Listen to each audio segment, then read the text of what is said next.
Nelle scuole dell'infanzia del Comune di Venezia entra un progetto di educazione civica per promuovere la cultura del rispetto del territorio già in tenera età. Con un gioco di parole si intitola Se mi insegni, il progetto di Coldiretti che impegnerà i bambini e i loro insegnanti sia dal punto di vista teorico che pratico. I bambini in un mondo oggi digitale, molto veloce, in cui spesso anche i genitori tendenzialmente evitano che si bagnino con la pioggia piuttosto che tocchino e si sporchino le mani con la terra, entreranno invece a contatto con la natura in prima persona, come dei protagonisti, e questo sicuramente andrà ad arricchire i nostri servizi.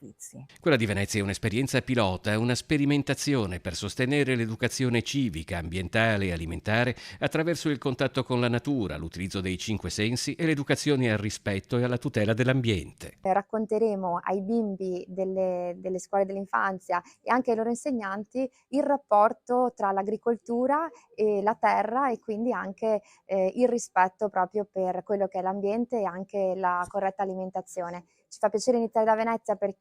i 16 asili dove entreremo non sono soltanto in terraferma ma anche nelle isole, quindi con la possibilità veramente di portare un progetto importante, anche, all'interno appunto, della laguna.